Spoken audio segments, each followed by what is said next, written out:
Айбат, шық бері. Қолыңды бер.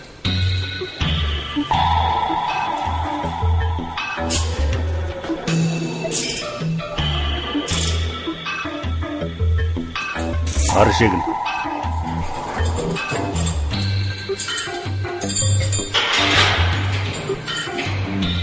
Мұнда бұрылып тұр.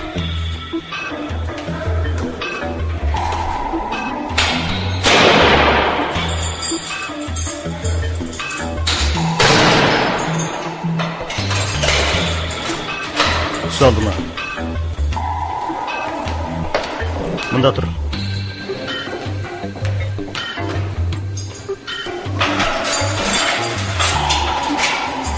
Жүр. Бас аяғын.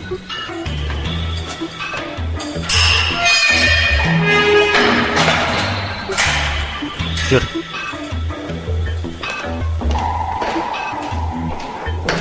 Саған бір тілші келіп тұр. Жүр.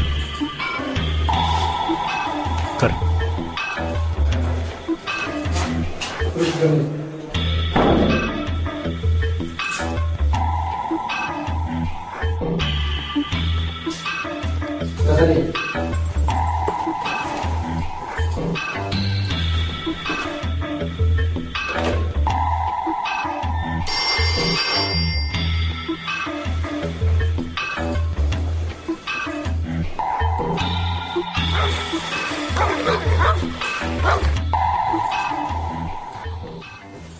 Бұрынғыдай емес. Осы күндері жүргіншілер тал үстеде саудаласа береді екен. Бәрі еркін. Оларды ұстайтын тургайсты ешкім жоқ. Айтпақшыдай. Ерлік пен жігердің бала кезінен бірге өсті деп едіңіз. Бірге өсті ғой. Ес білгелі жігердің нағашы әжесінің қамқорлығында ақыл парасат пен егіздерше тәрбиеленген. Ол екеуі болашақта кім болады? Міне, бәрі гәп осы сұрақтың аясында тұйықтала береді. Тұйықтала береді.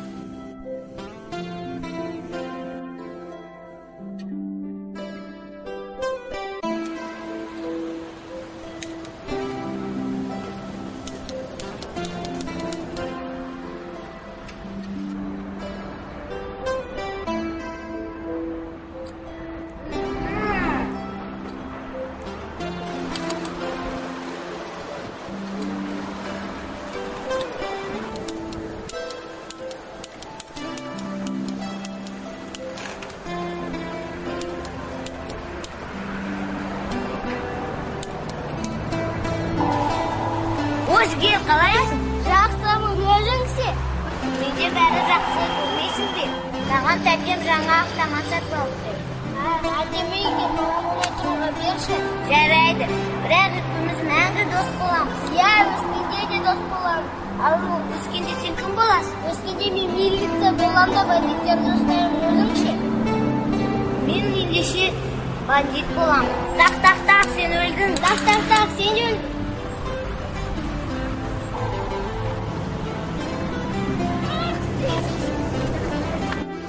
Достар бір-бірін өлтірей ме? Құлақ қалса өледі. Ал ендеше екеуміз құшақтасып өлейік. Так.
Салам алейкум, бродяги. Валейкум ассалам. Ява, Какая? нашего по беспределу пустили. И чё? Как это чё? Да ну!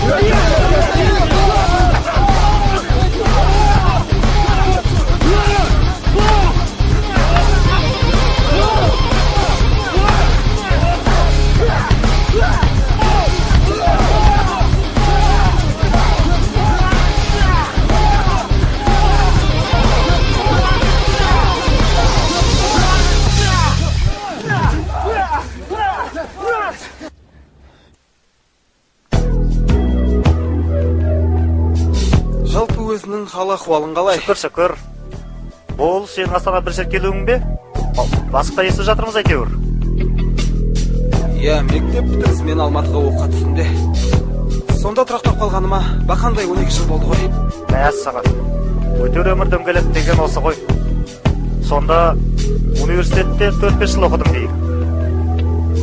Жаңағы 12 жылдың қалған 7-8 жылын тек қана органда қызмет еттің бе? Иә, өзім сол саланың маманы емеспін бе? Солай ғой. Мен мұнда жақында ғана, осыдан 3 ай бұрын тұрдым. Бастық сені қарсы ал деген соң. Өзің Арқал жақтан емес бе едің?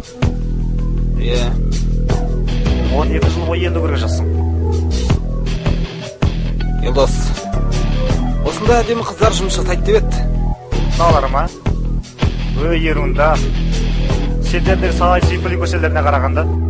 Айтпақшы, бұлардың иесі сенің жерлесің. Кличкас Тургайц. Тургайц? Анық кім болды екен? Оны білмеймін. Нақты дәйел жоқ. Бірақ та осындағы жалға пәтер берушілер, жезікшілер бәрі соған қызмет жасайды. Сенімді жігіттердің көбі қазір осында жүр. Кришалар.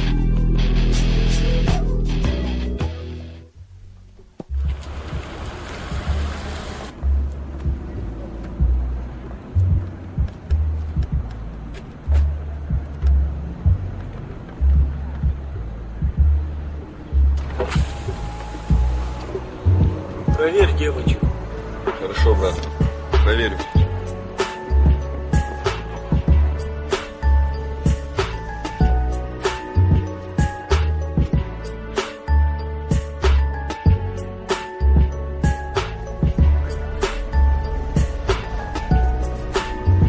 Чувствую, сегодня начнется. Иә. Рұқсат па екен? Жігер. Кел.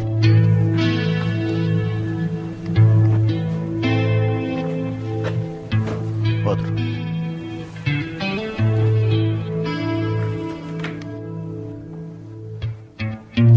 Бауырым, сен іскер азаматсың.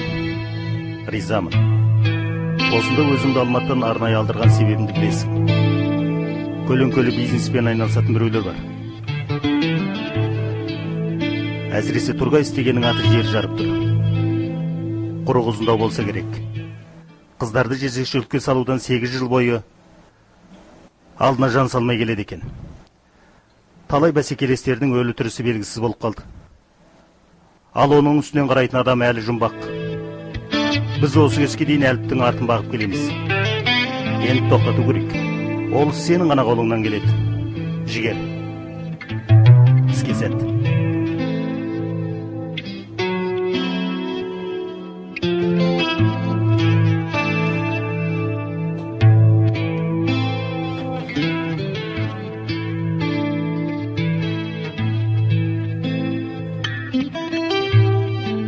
Тургайц дейді.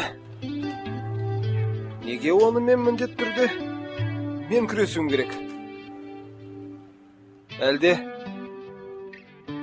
бір апамның бөлтіріктері бір-бірінің психологиясын, осал тұстарын біледі ғой дегені ме? Ей, тәуекел. Не де болса, көрейін енді.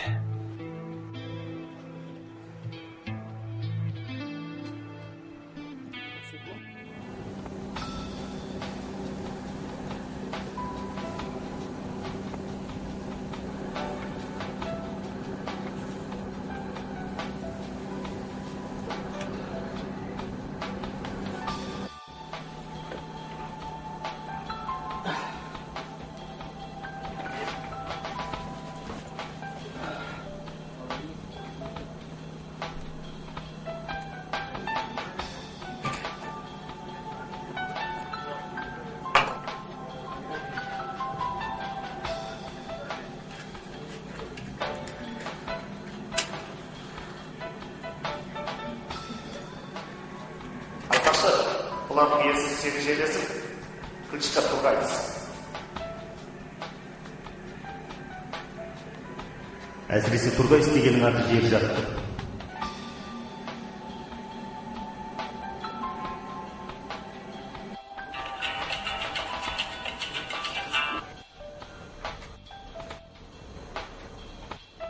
Алло. Алло, ассалаумағалейкум. Бұл жігер ме екен? Иә, тыңдап тұрмын. О, Жаке, сколько лет, сколько зим. Мен ерліктеген еркекпін ғой, бауырым. Ой, елки. Тірісің бей сен. 10 жыл бойы хабарсыз кеткеніңе қатты өкпеліміне. Иә, кінә менен. Бірақ 100 жыл хабарсыз кетсек те, иттірлік екеміз екі айыра алмайды ғой. Омырға айналсақ та босап кеткен помидорды бөлісе жейміз. Жарайды. Қалайсың өзің? Қызмет бабы жақсы ма? Иә, шүкір, рахмет. Өз жағдайың қалай? Қайда жұмыс істеп жүрсің? Үйленген жоқсың ба дегендей? Үйлендік қой. Жұмыс сол. Шағын кәсіп айналысып жүрген жайымыз бар. Бастықты еліміз бойынша мен ғана танимын.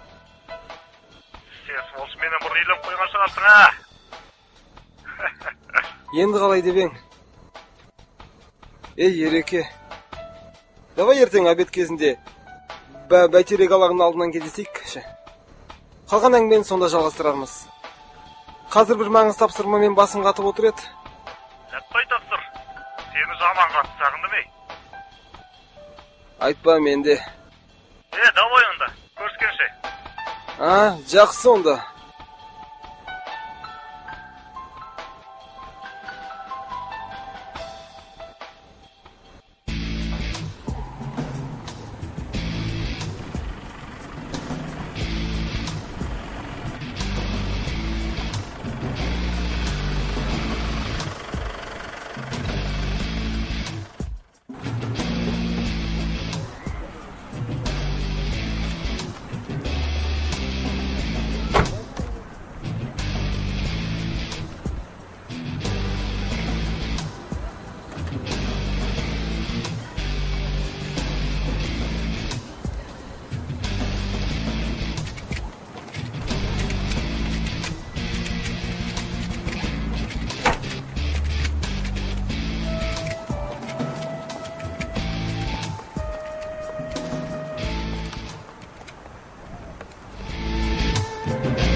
Жігер деген сен місің?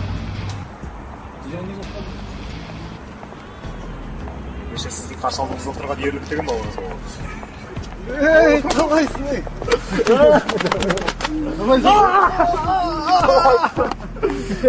Сен өзгеріп кеттісің ғой? Көрмеген көп айдың жүзі болды ғой. Айтпа, сенді. Жәке, жарайды. Саған біздің жігітті таныстырып қояйын. Мына тұрған біздің тұрамыз Айбат. Жігер? Ал мына Қайсар деген бауырың.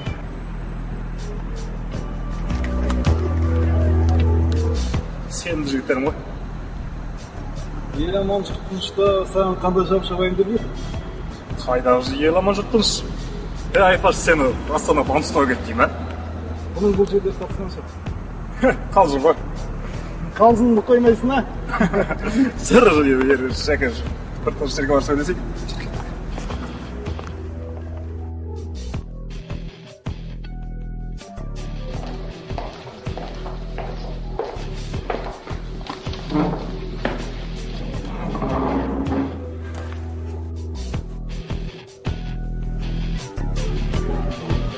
Ал, Шәкел, осы күш алпайды.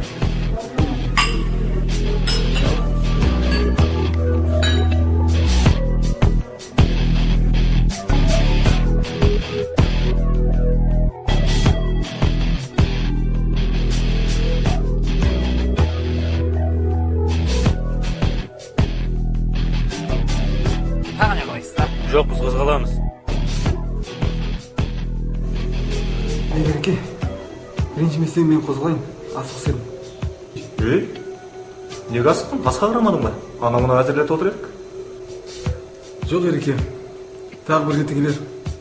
Олай болса келістік. Онда өзім шығарып салайын.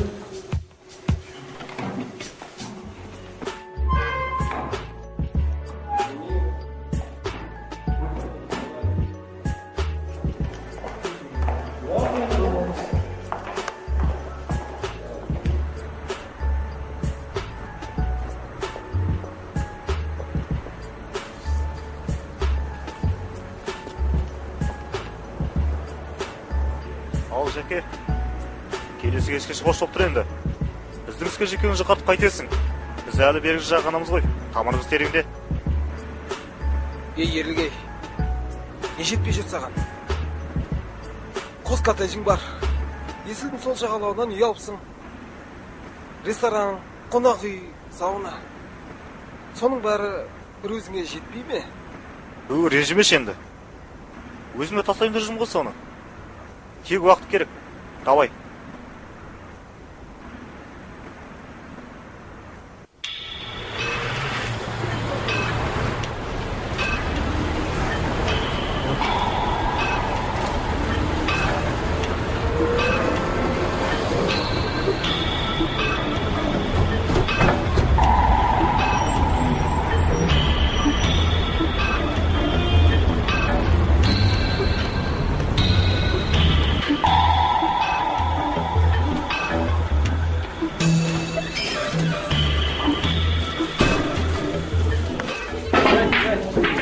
Кто лоббирует наших мамочек? По адресу это мы.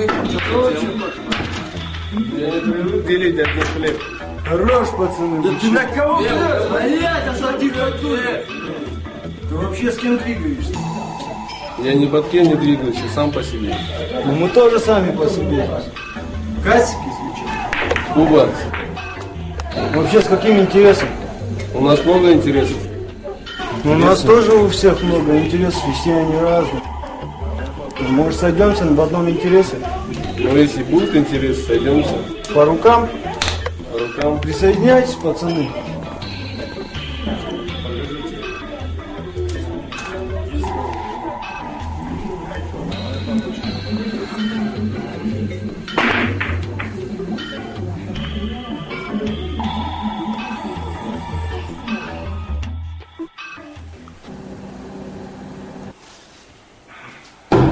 Ақымақтар.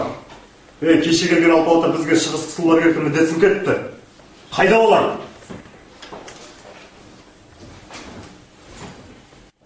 Айналайын. Кезекті рейсті күтіп оларға 9 сағат уақыт қалды. Сосын анау салдағада бір шетелдік қыз керек екен. Құн сағаты $1000. А?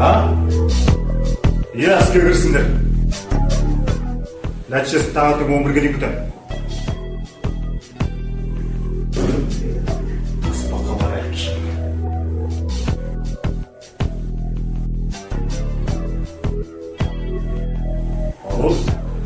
Ассалаумағалейкум, Басекевич. Жақсы, шүкір.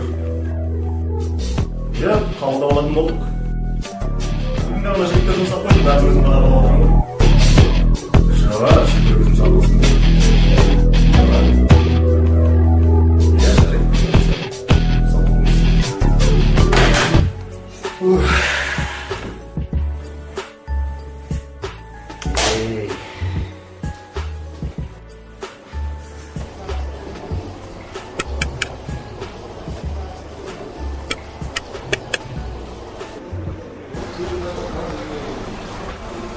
Turgay деген біреу бар екен осында.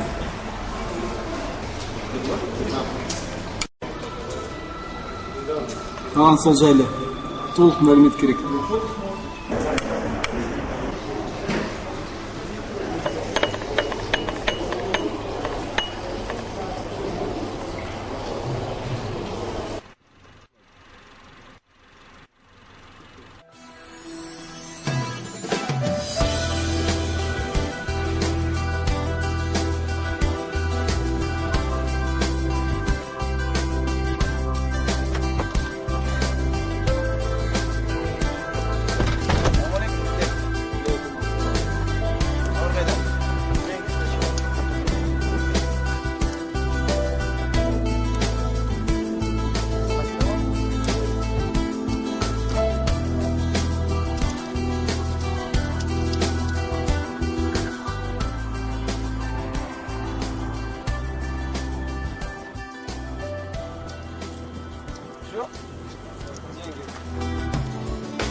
таштасаң десең, жынысы ма? Қош, бас тартпа, онсыз да мазам болмай тұр.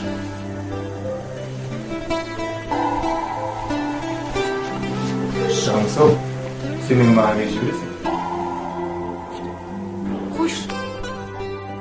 Осы сенде үйде әйел балам күтіп отыр деген сезім бар ма? Аптасын 2-3 рет келесің де кетесің. Баяғыда айтқан емес саған. Көңілдесің болса, бар сонда барып тұр. Болды. Мен де саған баяғыда айтқам. Спарым да, нарым да өзің қарады. Енді әңгімені осымен доғарда, бар тамаң істе. Түсіндің бе жан? Жоқ. Түсінген жоқпын. Кетші алдан деп ойлаймын. Олар қайда? Екеуінде сабақтан келетін уақыт болды. Текке көп сөйлерме. Бар, алып кел оданды.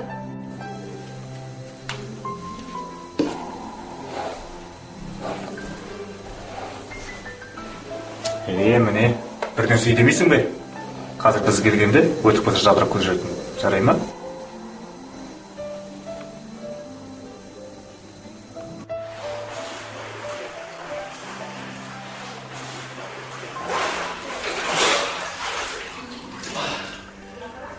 Да. Кстати, Айбат.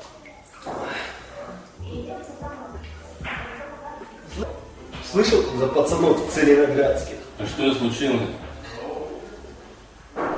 Да как бы еще ничего не случилось. Всякое разное все может произойти.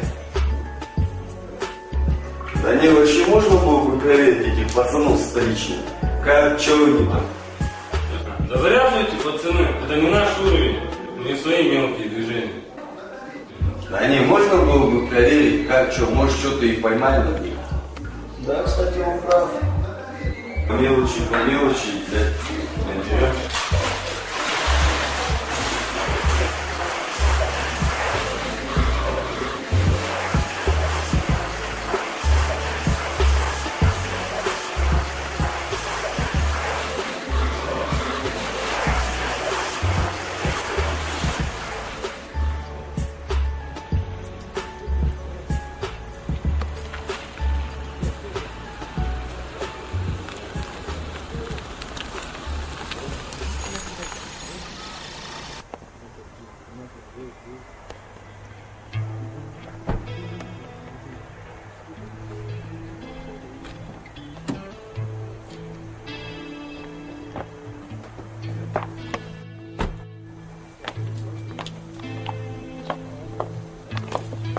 Жігер.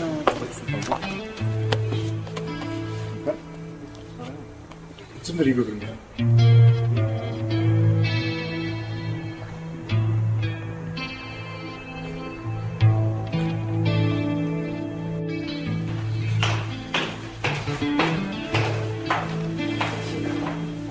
Төрге жайылса еді ме?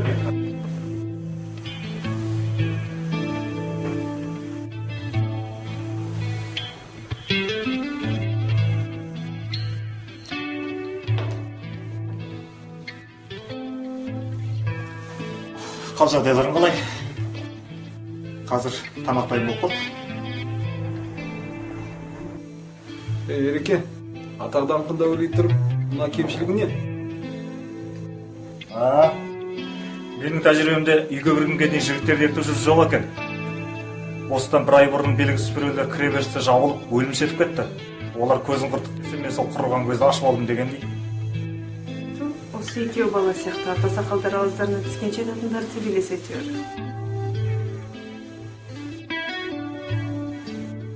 Әне, біздің Іңкәржан екеуміздің жігіттерше сөйлескеніміздің өзін жақтырмайды. Одан жуып тамаққа келіңдер. Қыстан әңгіменің керегі не сол? Жүріңдер. Тамақта дайын болып қалған екен.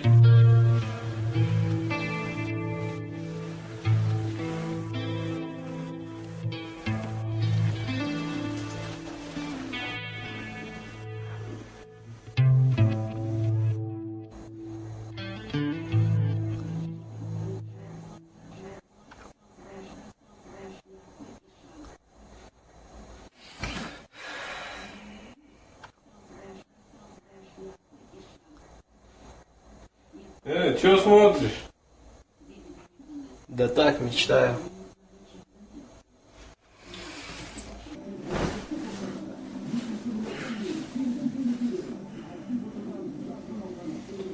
Кәсік жақында бір істен олжа болады. Бірақ Тургайсқа айтпаймыз. Ақшаны бөліп аламыз. Брат, онда біз байымыз ғой? Бірақ, қалай? Оны өзің көресің, маған сен. Ақша болғанда не істейсің? Үйленем. Қара, менің қызым. Мына вазалда тұрған қыз ғой.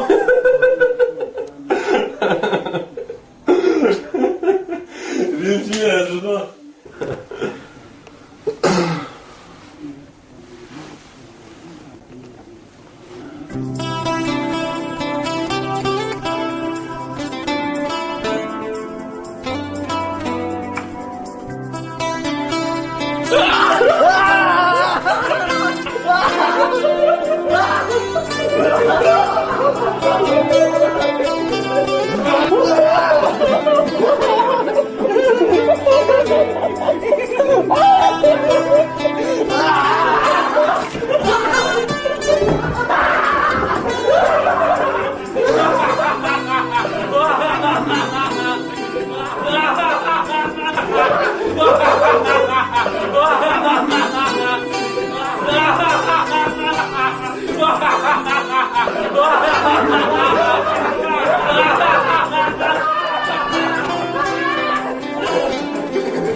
Bak, telefonla Turgay şakıdan.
Айбат, Тургайсқа не дейміз? Арамызға бұл құлшыны жіберген. Анау, жігер деген досы ғой. Тургайсқа айтпай, екеуміз өтіре салайық па? Бірақ оның өзімен ақылдасқанымыз дұрыс шығар. Ертең кәсіпкерлік кетсек, масқараның күлкесі сонда болады.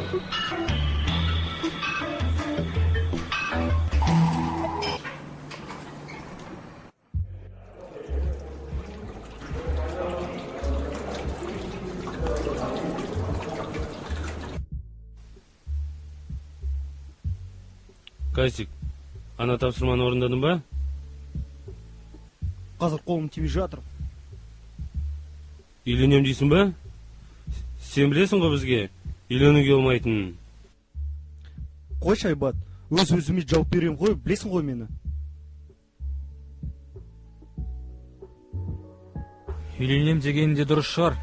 Тойды қайда жасайсың? Арқалықта ала жаса. Құдай қаласа. Тойды көтереміз ғой өзіміз.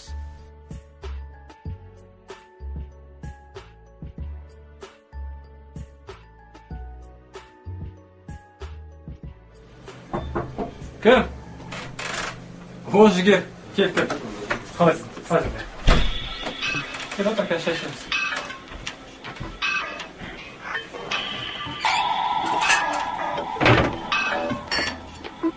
Жағдай қалай, үстіне жатпа. Бәрі бір қалыпты.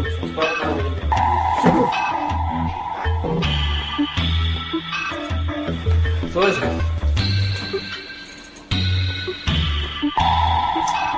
Айбат пен Кәсіпті қайда білесің?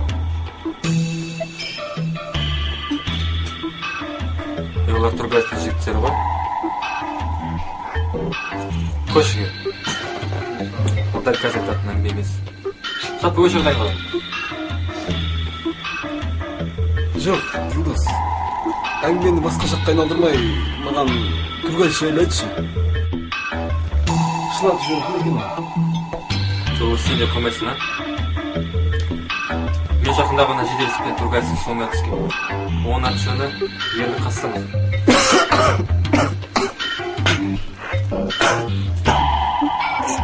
Ерлік Қасымов? Да. Не болды? Қасымов?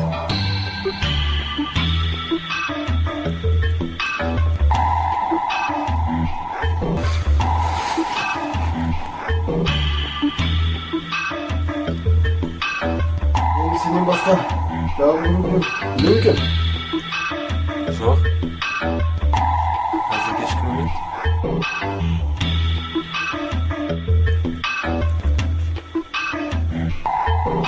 Зерттей түсу керек дейсің ба? Зерттей түсу керек дейсің ғой.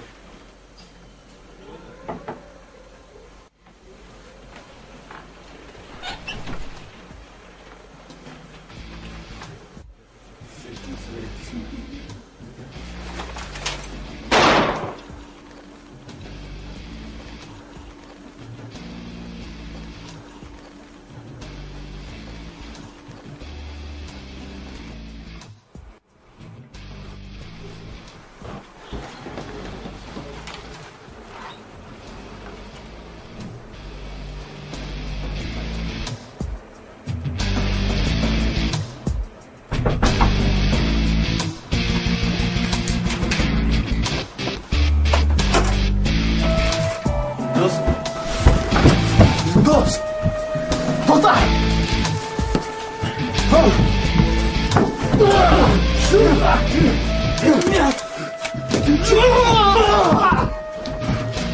Тургай, жайлы айтып бересің маған!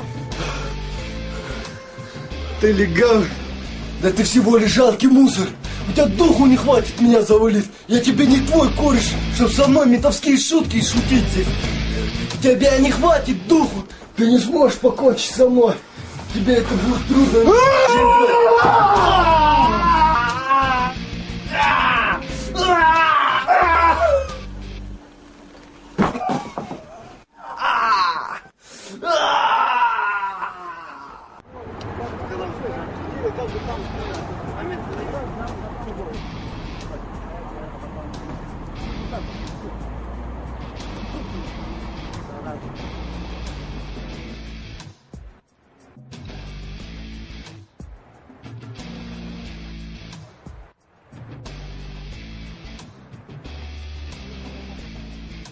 Шекарада қару-жарақтың ұсталып қалу қаупі бар. Уақыт жоқ. Бәрібір де тез жеткізу керек.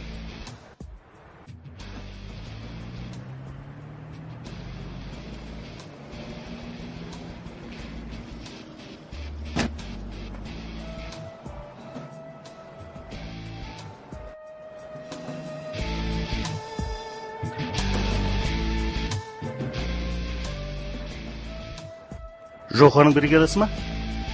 Я, брат, адаспаған шығарсың. Ендеше межелерің қандай? Ашық айтсам, қару-жарақ тасымалы. Баяғы нүктеге ме? Я, сол аймаққа. Қазір Тургай істеген бәсекелестеріміз бізге айтарлықтай кедергі келтіріп отыр. Сондықтан да абай болу керек. Не, маған сенбейсіңдер ме? Біз ешкімге сенбейміз. Бүгін досың, ертең жауын болып кететіндер көп. Сатқындарды аямаймыз.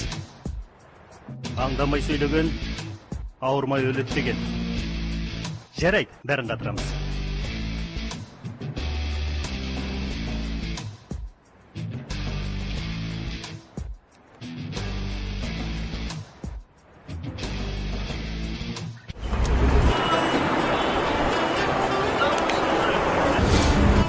Слышь, парни, а чё у Касика с рукой? А походу кинжал поймал. Да нет, пару недель назад порезали. О, вон и Бэтмен потянулся. Вот ты не увидел. Здорово, полулюдик, как дела? Салам, брат. Откуда идешь? А так, с больнички тяпаю. О, через 2 дня, говорят, бинт снимут. Да, шрама даже не останется, говорят. Это отлично. Вы что стоите? Да терпилу одного дожидаемся. Ну, кто это? Чё за карусели опять?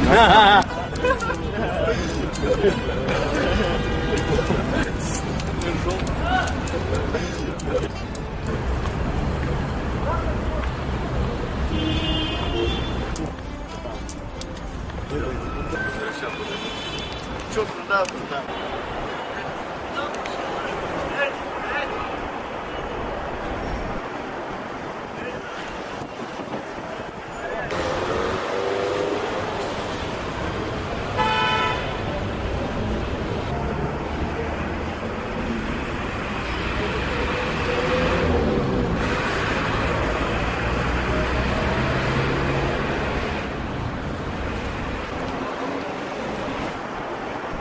Сәлем сұлу қыз. Айжан, Эдик болам. сал серісің бә? Крутой жігіт.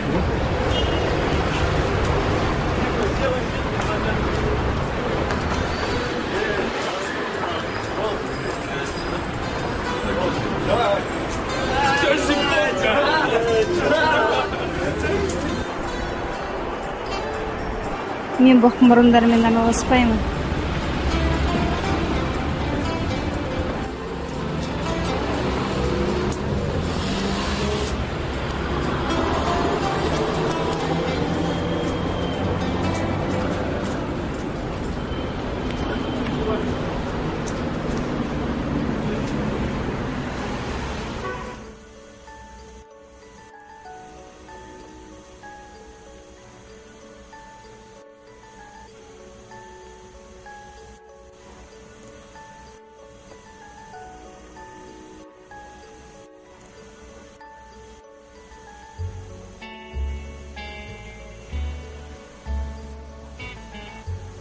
Саған бірден айтсам ренжімейсің бе? Айта ғой жаным. Жоқ, шынымен ренжімесең айтам. Жарайды, уәде берейін. Мені саған жіберген тургаец болатын.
Тургаец, менің жан досым болып шықты.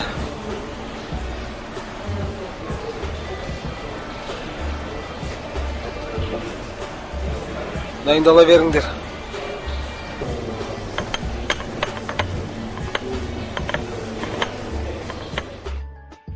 Елемесов, органның тыңшысы дейді.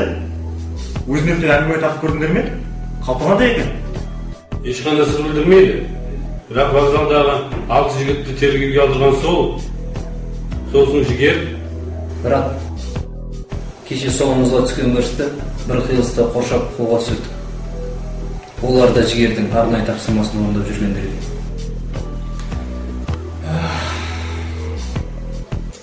Не болып көттесің? Айлат, сен бала кезінде ұяласың ішіп тазды көрдің бе? Иә. Дос, сен ше?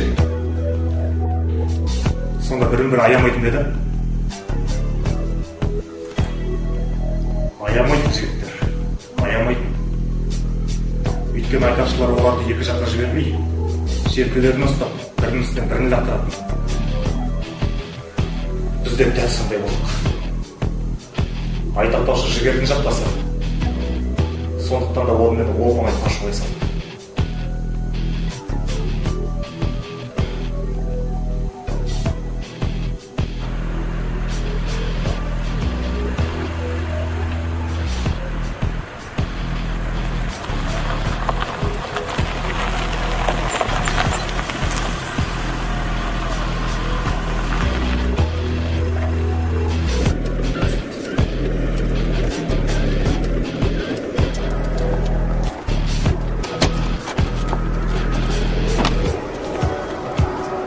Жігіттер болып қалды.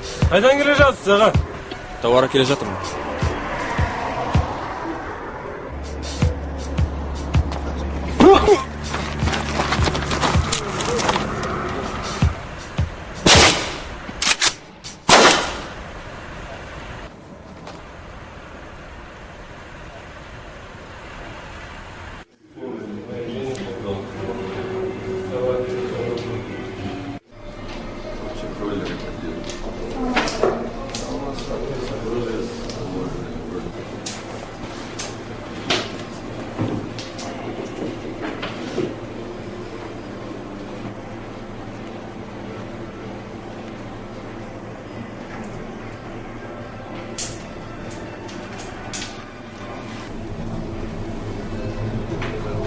Груз должен дойти отсюда сюда.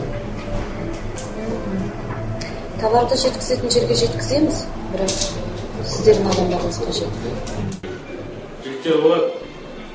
Барлық документтер дайын. Тек қана министрдің соты керек. Ол жағынан саспаңыз, ол өз қолыңызда.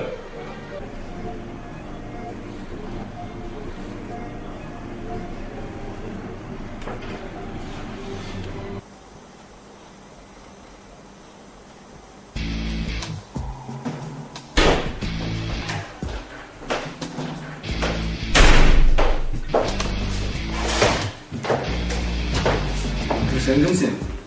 Не болып сен крыша кетіп қалып еді? Абайлап сөйлес. Мен артынан Жохан тапсырмасымен келдім. Жоқа жіберді. Бірден сый демейсің бе?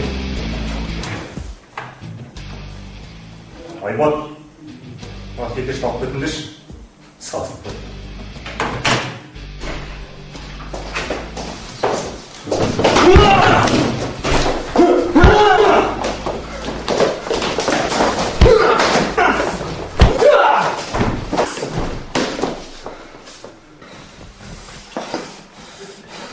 Өлтірейін ба? Жоқ, бір жол аман есен жіберіңдер.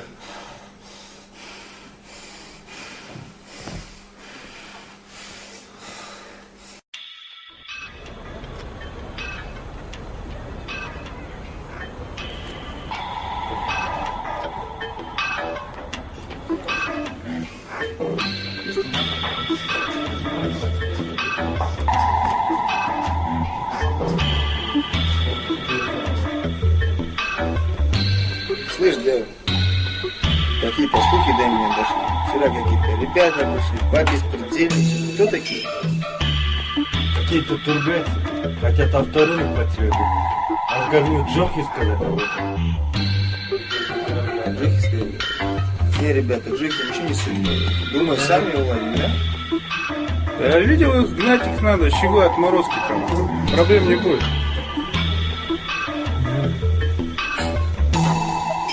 Давайте их надо. Если надо, давайте стрелку выберем. Тормозить их надо, другого варианта нет. Тормозить тормознем, стрелку набьем. Главное, чтобы шеф не узнал. Давайте это дело как-нибудь сами уладим, да? Да без проблем. Че базарить? Если воробей хочет умереть, он играет с бепотом. Че ты меня придавила, ребята, БД отдали, да?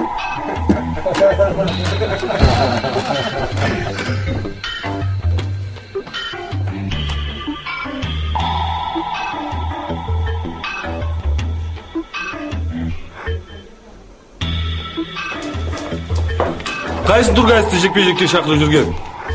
Ал мен, не істейінде? Тургайс көрінген апартмен сөйлесе беретін көше бұзақысы емес. Екіншіден, ол өз авторитетін түсіргендерге жер аты да бермейді. Тоқтар, мен бұл жерге оны өз үлкенін талап еткем. Алдында сен сияқты үріп тұратын төбеттерін жіберсін деген жоқпын. Солай ма?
Здорово, мужики. Мужики на дагеле свалят. Ты чё опаздываешь? Это ты чё?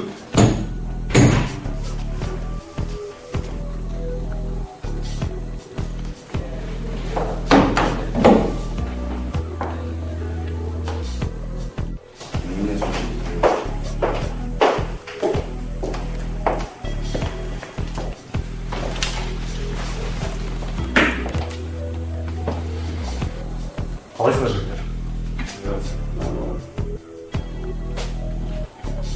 Братан, мынау Қайрат деген же Жоқаға сатып кеткен біреу болып шықты. Ол осымен 4-ші топты қол астына алып, қамқор болып отыр. Не істейміз? Иә, солай. Осы кезге дейін бизнесімізге кедергі келтірген жерді құрдым ба депті. Алдыма келе жатқан сырттанымыз осы Жоқа ғана. Онымен алыстан арбасу керек. Әйтпесе ол бізді қапылыстан беріп кететін қауіпқа жалғыз жауымыз. Брат, Жоқа бізді ертеңге стрелкаға шақырып отыр. Ал біздің тауар болса, өз нүктесіне жетіп қалды. Уақытымыз Жоқамен алысуға кетемін деп қауіптенеміз. Жігіттер, бұл жерде әдіс тәсіл қауіп қатер дегенді ойлайтын мен ғана. Ал сендер берілген тасыман орнына содан 10 нәтиже шығарышсыңдар. Бұдан кейін қауіптенеміз, тәуіптенеміз деген жалақай сөздерін естімейтін болайын. Жә, тауарды қабылдауға үлгереміз. Ана Қайрат дегенді еш қару қолданбастан тоза таптандырып жібердіңдер. Тоқтап. Ал жоқ ше. Осы стрелкаға Жоқаның өзінің қаспайтын белгілі. Бірақ оны жіберген жігіттері біреу де тірі ұтылмайтын болсын. Белгіленген жері қай жер екен өзі? Қандай трассасы? Бәсе. Осы сырттан екен дәлелдеді. Онда былай. Екі снайперді алдын ала сол жерге жеткізіңдер.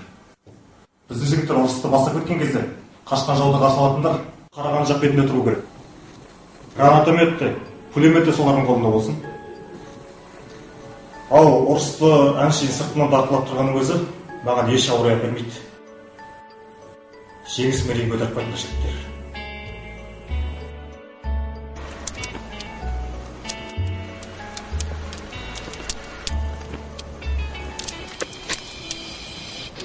Жігіттер, бүгінгі түнде Turgayevich әйелі мен баласы жол апатынан қаза тапты. Ертең стрелка ғой, не істейміз?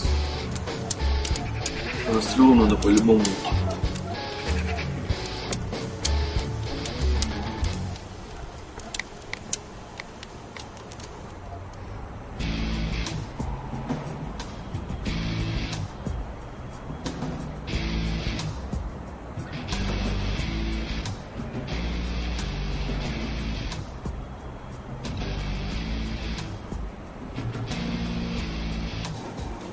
Қайсар қайда жүр? Сәл кешігіп келем деген. Доста кешігіп келем деді ме? Оны білмедім. Айтпақшы, дос сатқын болуы мүмкін. Сен оны қайдан білесің? Жігер, соңымызда түскелі дос бізден қашқақтап жүр. Солай де. Ендеше мен оны өз қолыммен өлтірем. Бүгіннен қалдырмай. Әне, өздері де келіп жатыр ғой.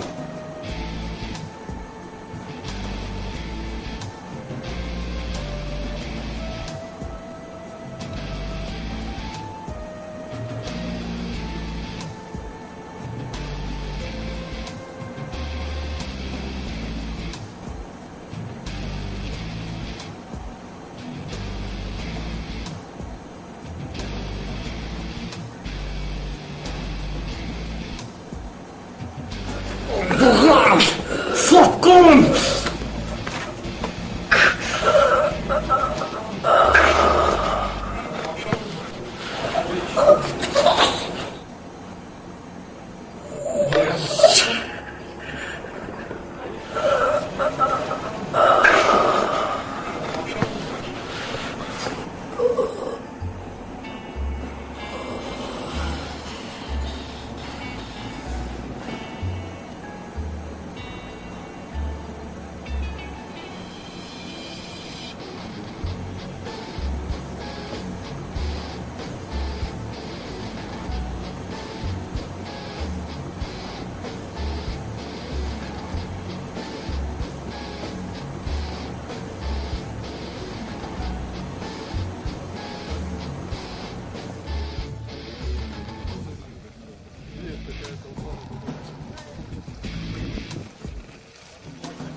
Готовы к бою?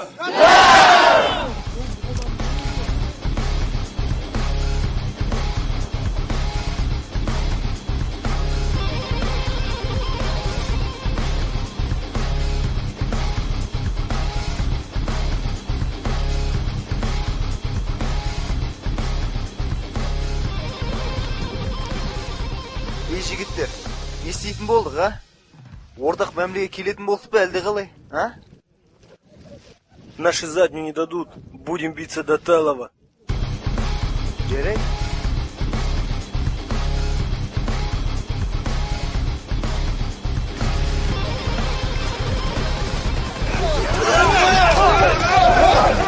Сука!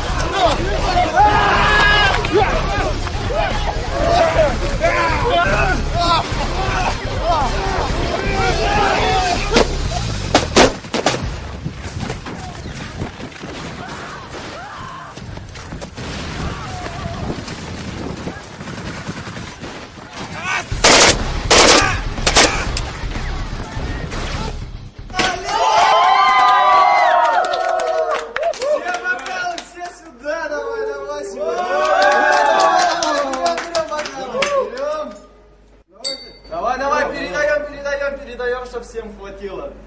Давай, давай. Ну, давай. Ал бауырларым. Тоз айтып жүрейін. Давай. Торғайлықтардың жеңіс үшін алып қояйық.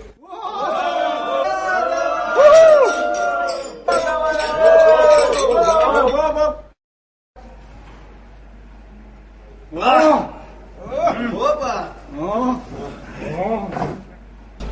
Жоқа қазір не істеп жүр екен? Джоханы айтасыз. Джоха басында шашы жылы жатқан шығар.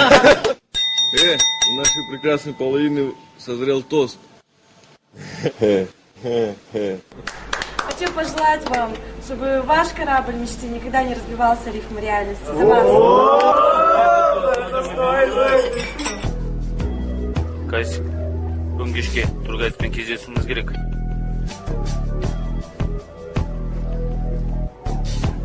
Кездесерміз.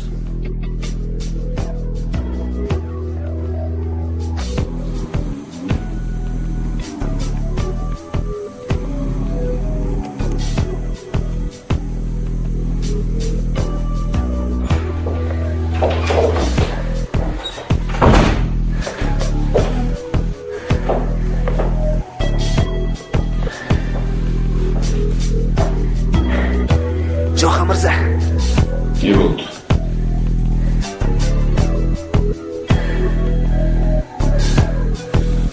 Söyle.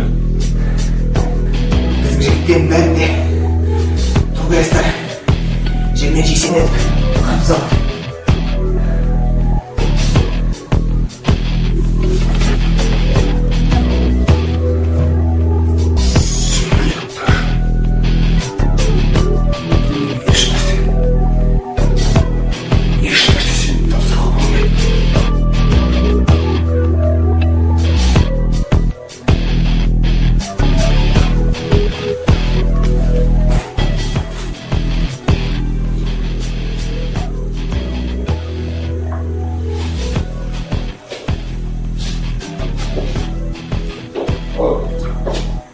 Я.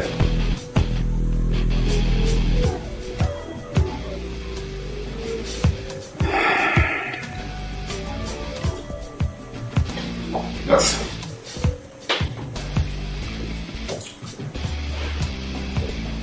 Өзім хабар беремін.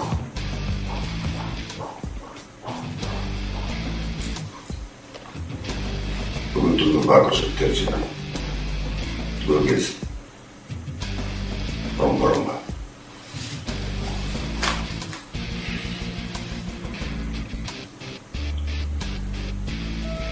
Өзім хабар беремін.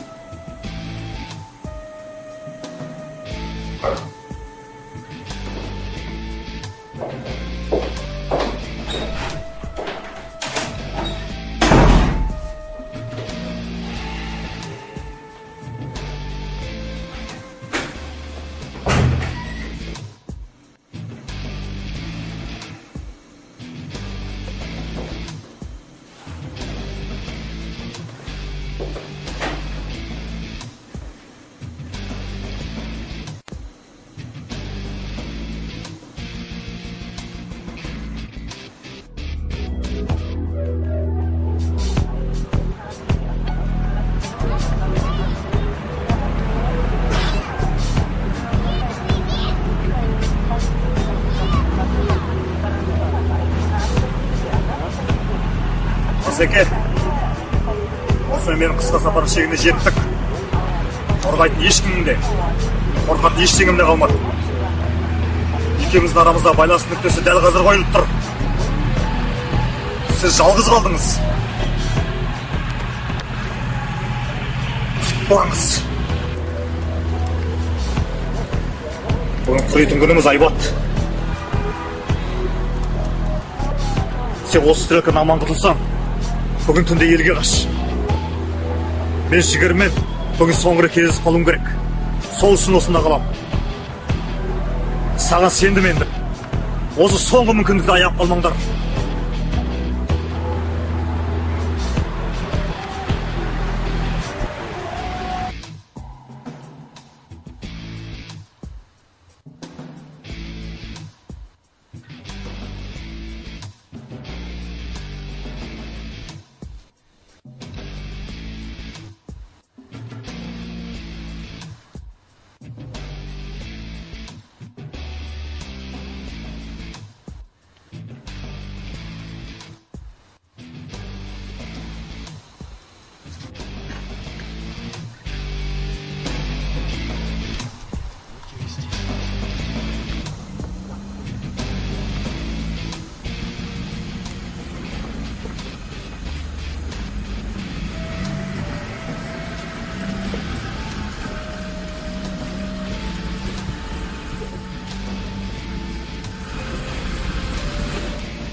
бастаймыз ба? Жүрегім бірдеме сезіп тұр. Қорықпа, сындырамыз бәрі. Бүгін қару-жарақты төлесеміз.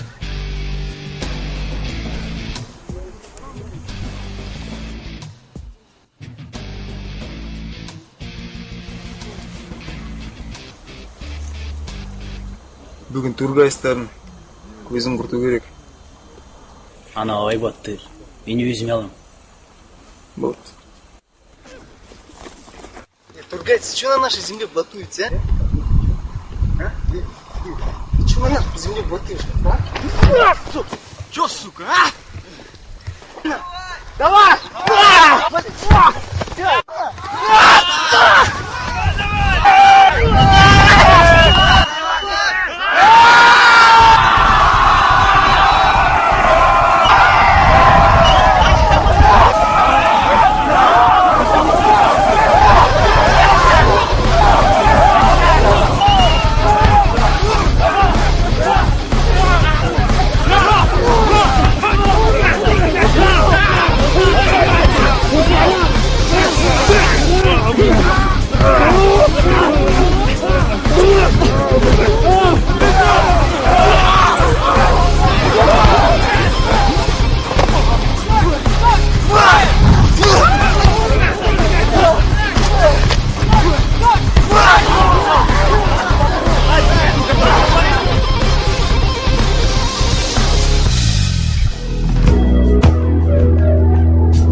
мыналар не істейміз? Жіберейік. Болса да адам болмайды олар. Кеттік.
Не болды, Айбат? Бензин бітті. Арқалыққа әлі алыс па? Әлі де жарты жол бар. Кеттік онда.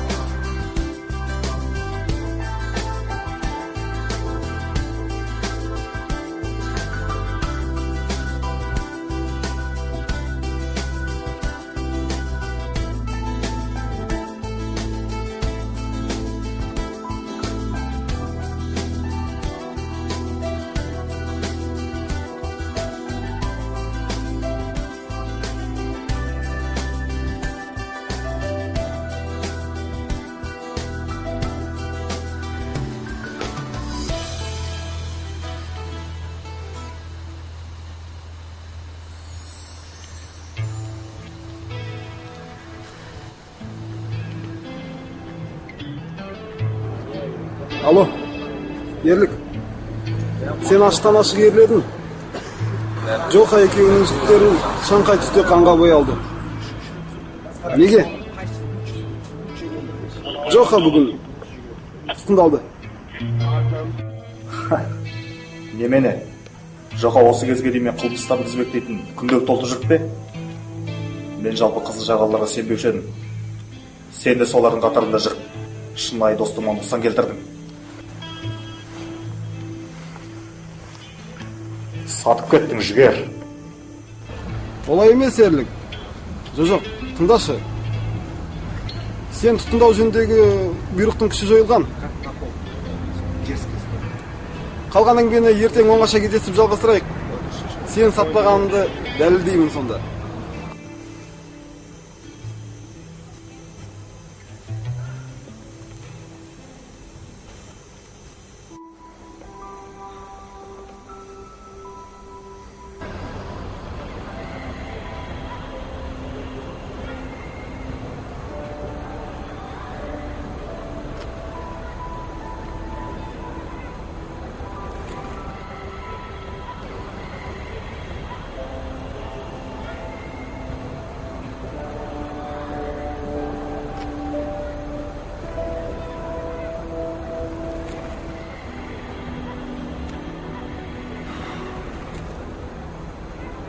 Все, Айбат. Все кончено. Всех пацанов положили. Неге? Все из-за меня.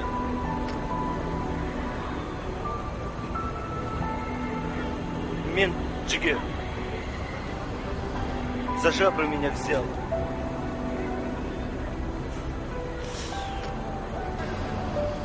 Вот тогда.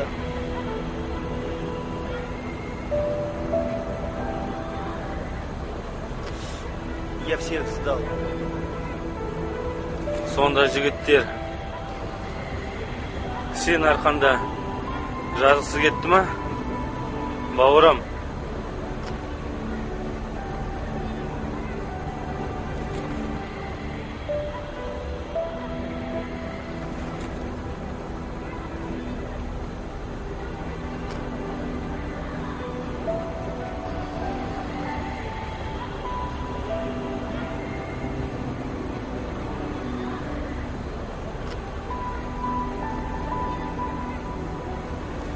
кешір мені, бауырым.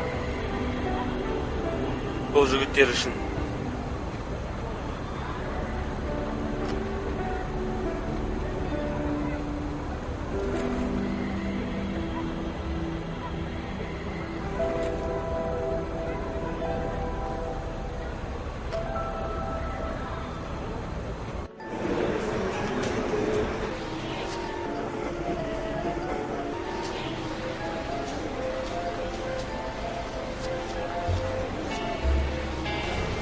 Қазақстанның ұйымдасқан қылмысын жоюға үлес қосқаныңа алғысымды білдіремін.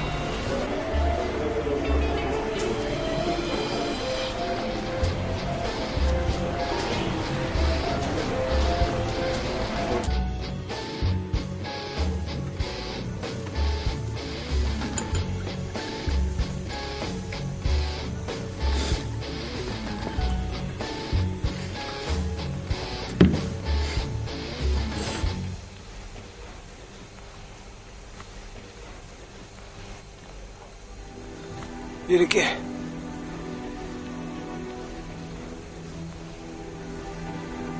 баяғыда сенің атаның жол апатынан қаза тапқанда екеуміз 2 күн бойы далада түнеп едік қой. Сонда 6 жаста екенбіз. Иә, достым. Сенің де апаң 9 жасымызда қайтыс болғанда, қош едің. Көрінгенің босағасында тек көргер жеттік қой. Ал, әкеңді мүлде көрген жоқсың.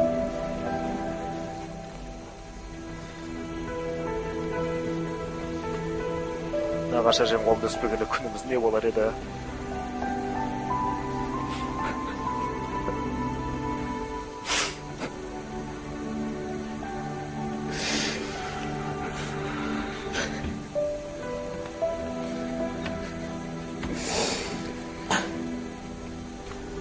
Достық үшін алып қойайық.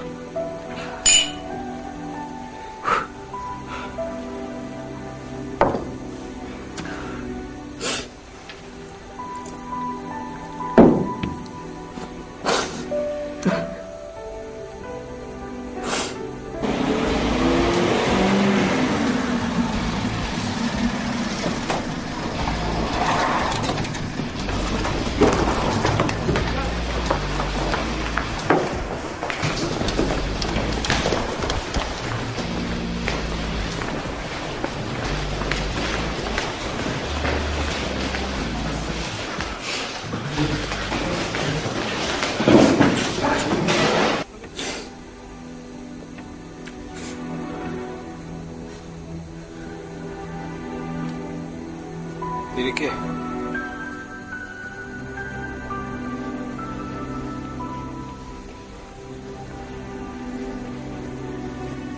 сенің алдында айыпты шығармын.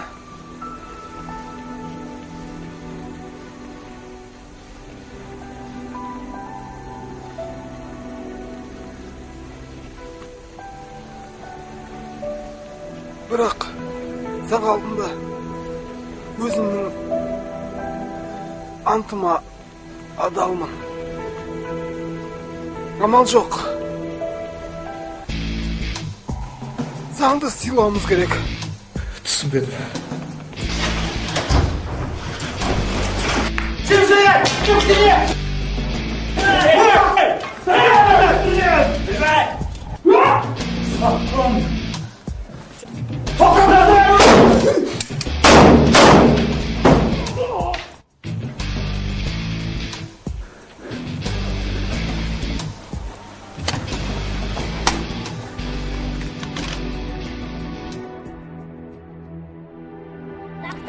Sen öldün. Tak, sen öldün.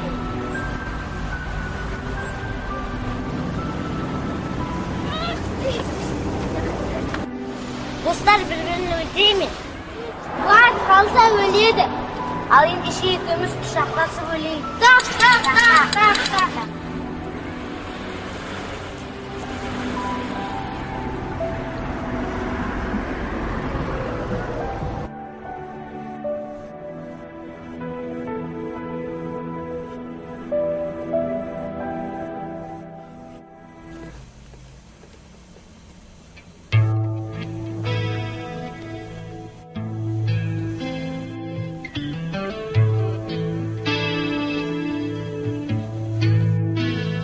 Тургайс біздің Жігерді өзімен бірге ала кетті.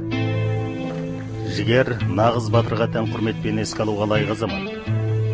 Ал біздің бұдан былайғы ісіміз Тургайстың туған жеріне және басқа аймақтарға қашқан жандайшаптарына жаза қолдану болады. Қайсары кеше атыс кезінде оққа ұшты. Айбаты ауылында жасырынып жатыр. Қазақстан Республикасындағы көлеңкелі бизнеспен айналысатын соңғы бандитизм ретінде Тургайстың тобын құрықтауымыз мемлекетке үлкен абырой.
Здравствуйте, гражданин. Объявите документы, пожалуйста.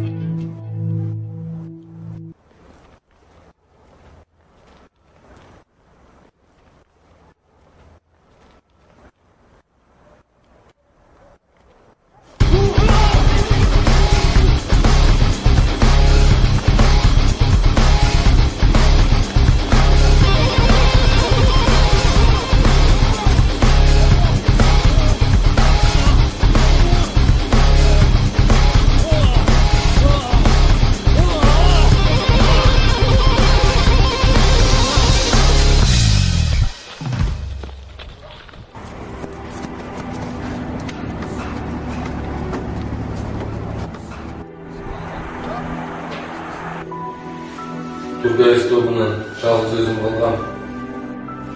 Жоханның жігіттері түгелдей қырып кетті. Соңғы сыралғада менің басқаруымдағы жігіттер олардың біреуінде тірі жіберуге жандарын салып кетті. Ақыры дегенімізге жетті. Жігер мен Тургайстың сүйегін туған топырағы торғайға алып барған еді. Екеуі де қылшылдап тұрған жап-жас кездерінде кетті ғой. Ол не еді? Сол кезде қайран әжейдің боздағанын көрсең.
Те же лица со страхом на глазах, Все то же время на моих часах, и это время заставило людей бояться.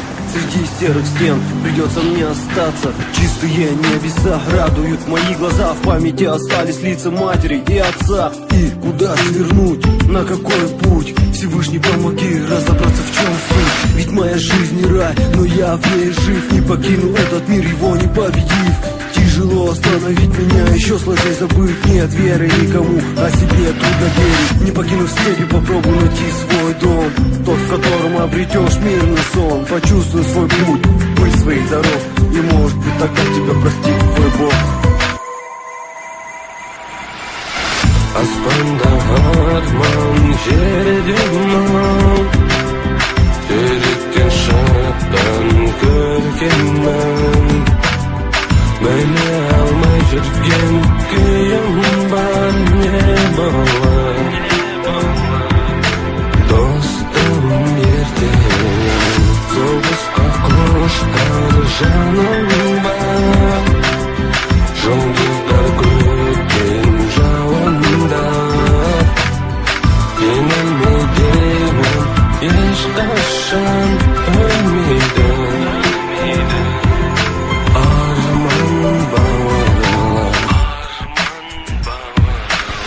Я устал смотреть, как мать теряет сына. Его не стало, вина, любовь остыла. Застыло сердце, глядя на ребенка с улицы. Дайте крылья мне, я улечу в небо за птицей. Среди облаков с дымом раствориться. Что делать мне еще? Куда стремиться? Хочется закрыть глаза и забыться. И хоть в чьей-то памяти остаться. Мне не нужна награда, корона, золото, трон. Мне нужна свобода, где будет родной дом. Улыбки близких, радости, смех друзей. Но я остаюсь один в этой суматохе дней. И если есть на свете правда, то скажи, где она.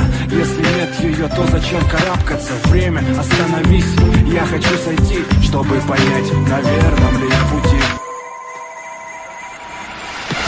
Сезімге орын қалмаған, соғыстың оты жалмаған. Гитараң қайда, әуезді айтайын. Бірге қалқанна, көрінді арман алыста. Үркітпей оны барыста, жеткізбей тұрған сол өлке әзірге басқан көлеңке.